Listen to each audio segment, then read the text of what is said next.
नमस्कार, इन खबर देख रहे हैं आप और मैं हूं आपके साथ आशीष राजेंद्र कुमार। रविवार को रात जिस तरीके से जेएनयू में बवाल कटा, उस चर्चा को लेकर पूरे देश में कई सवाल उठ रहे हैं और आखिरकार दूसरी ओर ये भी पूछा जा रहा है कि कौन वो नकाबपोश थे जो विद्यालय परिसर के अंदर घुसे और उन्होंने किस तरीके से जेएनयू छात्र संघ की जो अध्यक्ष हैं आईसी उनको निशाना बनाया, साथ ही साथ प्रोफेसर और जो अन्य छात्र थे उनको भी निशाना बनाया। कहा यह नहीं जा सकता कि जैसे दावे हो रहे हैं कि एबीपी का इसमें हाथ है, उन्होंने ये सब पूरा मामला था उसकी साजिश रची, लेकिन दूसरी ओर आपको मैं बता दूं कि एबीपी के कई ऐसे छात्र थे जिनको चोटें आई हैं, उनको भी उन नकाबपोश लोगों ने मारा।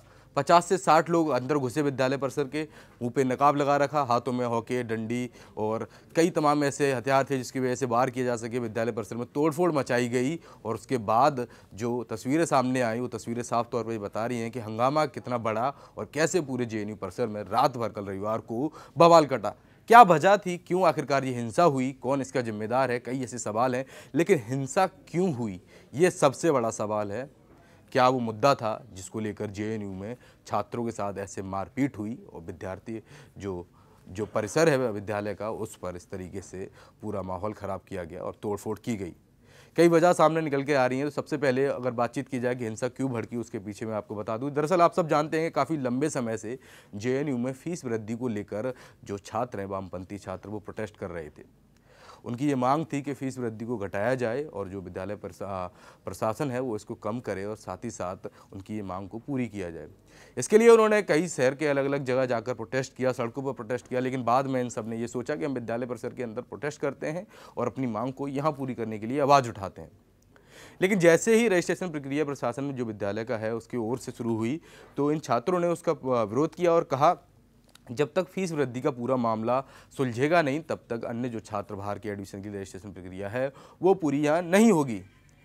लेकिन खबरें ये भी आ रही हैं कि जो एबीपी के छात्र हैं वो विद्यालय प्रशासन का सपोर्ट कर रहे थे और कह रहे थे कि बाहर के छात्र आएँ और वो अपना रजिस्ट्रेशन कराएं। हालांकि उसके लिए जो छात्र प्रोटेस्ट कर रहे थे उन्होंने ऐसी खबरें हैं या जो ऐसा मामला सामने आया कि विद्यालय परिसर का जो इंटरनेट की सेवा है उसको बंद कर दिया ताकि कोई बाहर का छात्र अगर एडमिशन लेना चाहता है, रजिस्ट्रेशन कराना चाहता है जेएनयू के लिए, वो ऑनलाइन फॉर्म ना फिल कर सके। साबरमती ढाबे पर ये सभी छात्र प्रोटेस्ट कर रहे थे इस चीज़ को लेकर कल शाम को। तभी वहाँ बताया गया, जो कि जेएनयू परिसर के अंदर है वो, कि 50 से 60 लोग आए नकाबपोश, उनमें कई महिलाएं भी शामिल थीं और आके उन्होंने एक एक करके सभी छात्रों को निशाना बनाया जो प्रोटेस्ट कर रहे थे। उनमें जैसा कि मैंने आपको बताया जेएनयू छात्र संघ की जो अध्यक्ष हैं आईसी वो भी मौजूद थीं, काफ़ी प्रोफेसर भी थे, अन्य छात्र भी थे, एबीपी के छात्र भी थे जिन पर हमला हुआ और जिनके साथ मारपीट की। और जो तस्वीरें थीं उन्होंने ये बयां किया कि आखिरकार किस तरीके से इस हिंसा को अंजाम दिया गया जेएनयू परिसर के दौरान। कई सवाल निकलते हैं, कौन इनके पीछे जिम्मेदार है, आखिरकार ऐसे भीड़ का तबका कैसे जेएनयू परिसर के अंदर चला गया, किसी को इस बात की खबर नहीं लगी कि ये भीड़ कहाँ से आई है और कैसे इनके हाथों में हथियार पहुँच गए, किस तरीके से पूरा माहौल ख़राब किया गया।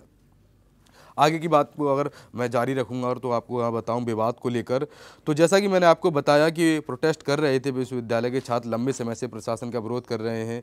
इसके बाद उन्होंने जैसा कि सड़क पे किया विरोध प्रदर्शन, उसके बाद में उन्होंने अपने परिसर में विरोध प्रदर्शन करने के लिए रणनीति अपनाई। लेकिन छात्रों ने रजिस्ट्रेशन का पूर्ण बहिष्कार कर रखा है और वे नए छात्रों को कोई भी रजिस्ट्रेशन करने नहीं दे रहे हैं। अलग अलग स्कूलों के गेट पर भी छात्रों ने धरना दे रखा है। इस समस्या का तोड़ निकालने हेतु प्रशासन ने रजिस्ट्रेशन की प्रक्रिया, जैसा मैंने आपको बताया, ऑनलाइन शुरू की और ये विकल्प रखा सामने। लेकिन वामपंथी छात्रों ने विश्वविद्यालय परिसर में इंटरनेट सेवा भी बाधित कर रखी, जिसके कारणवश रजिस्ट्रेशन नहीं हो पा रहा था।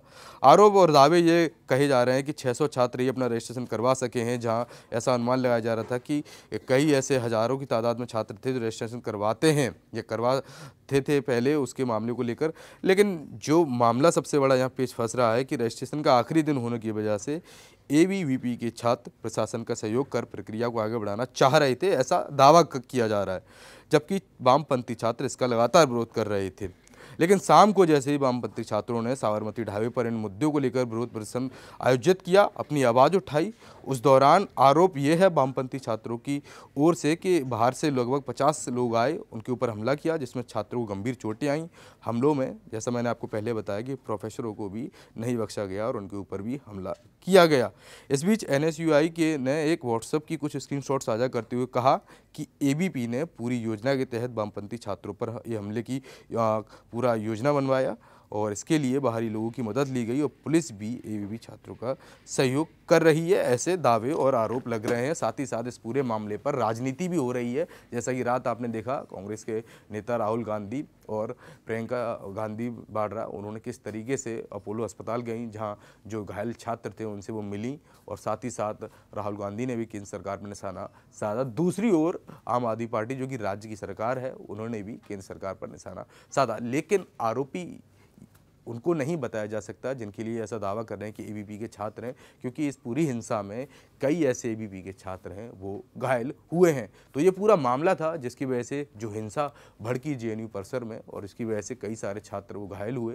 लेकिन अपोलो अस्पताल की तरफ से एक अच्छी खबर ये आ रही है कि जो रात को 34 विद्यार्थी के साथ साथ जो प्रोफेसर आए थे यहाँ भर्ती होने के लिए, जो घायल थे, उनको सभी को डिस्चार्ज कर दिया है और सभी की हालत फिलहाल ठीक बनी हुई है। तो ये पूरी कहानी थी, ऐसा माना जा रहा है कि जो जेएनयू में रात हिंसा हुई उसके पीछे। खैर, इस मामले से जुड़ा जो अपडेट आएगा मैं आपको दूंगा। देखते रहिए इन खबर। धन्यवाद। इन खबर चैनल को सब्सक्राइब करें और बेल आइकन दबाना ना भूलें।